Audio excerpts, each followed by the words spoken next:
Karikatur der europäischen Völker. Der europäischen Völker. So we'll just flip through and give you a sense of the kinds of images from 1848 to the present that Fuchs was making available to his readers. And really, probably in a way, giving them an opportunity to encounter these images again for the first time and to develop a critical awareness of how they had created political circumstances in Europe that applied very much to their moment in the early part of the 20th century. And just to make it clear, all of these images that are present in these books kind of compiled by Fuchs were taken from his personal collection of lithographs. So he had gathered kind of hundreds, thousands of lithographs that he bought in several places, including kind of in Paris, in Munich and Berlin, and he put them together. So it's basically himself curating his own collection with this kind of social critique, kind of thematic approach. And that's important to remember. So all of this was actually kind of owned by Fuchs, basically. So this is amazing, right? Because he's really this is the dream of a reactionary, right? And you can see it's printed on fragile paper, so I'm being careful opening it up. But he went to such trouble to reproduce this so that people could really have this experience of previous generation of. This is again from 1848, which was a very important year in the history of political culture in Europe. Across a former Tumblr. This you could call it a form of Tumblr. This is Eduard Fuchs' own Tumblr page, right? You see, this is so fantastic. Ein Auto da Fe in the 19th century. So you have books being used to burn Molière, Sophocles and Euripides. Yeah. So this is just giving you a sense of the texture of Eduard Fuchs's collection, and the remarkable production he made around it. We were talking earlier about what does it mean to be a collector? What's the psychology of collecting? And I think really, unfortunately, today a lot of times people think about collecting as an economic activity. Like I'm going to develop a collection of something to become very valuable.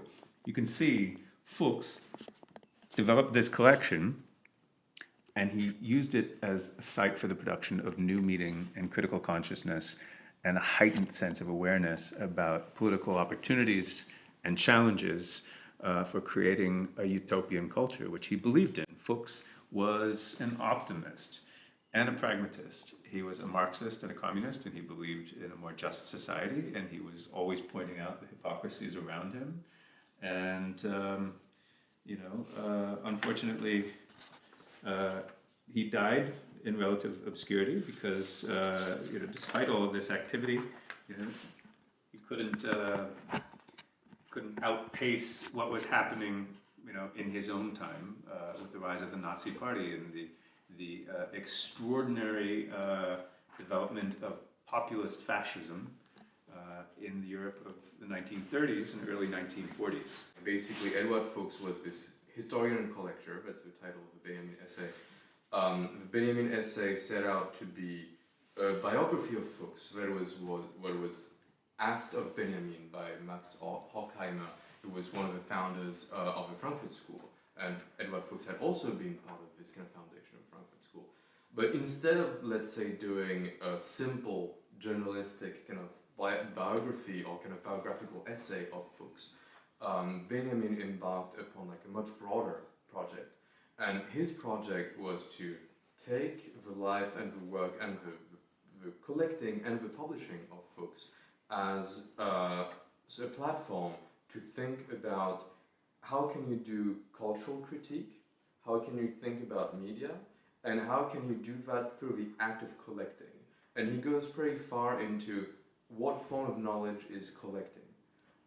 He has an interesting development there because he is taking position against forms of history that would be encyclopedic, so that it would pretend to cover everything from beginning to end, and he is privileging the kind of research that Fuchs is doing, which is take something specific, so kind of caricatures on the power of women, caricatures on the kind of revolutions of 1848 in lithography and delve deep into there, and maybe you'll be able to reveal something about the culture, basically. So this kind of intuitive approach to cultural criticism with a very specific point of anchoring from which you then can branch out to come up with an explanation, a theory, a way to make sense, basically, of historical phenomena.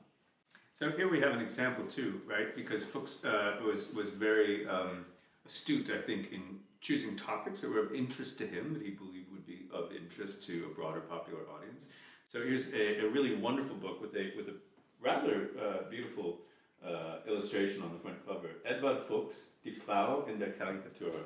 So this is an example of women as depicted in caricature, in European caricature of more or less the 19th century, the early 20th century, giving the reader some kind of a critical awareness about these new emerging models of femininity and about the role of women in society. See, Fuchs was really interested, actually, in some key topics of his time and our time, and he was interested in the construction of gender and sexuality and eroticism, as much as he was interested in the political culture of European nationalism and revolution.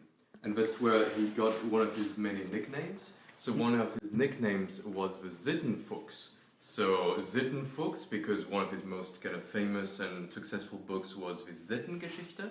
So like the kind of history of mores, of kind of how people behave, basically, of social behaviors, one could say. That became associated with his name because this was like the most original part of this.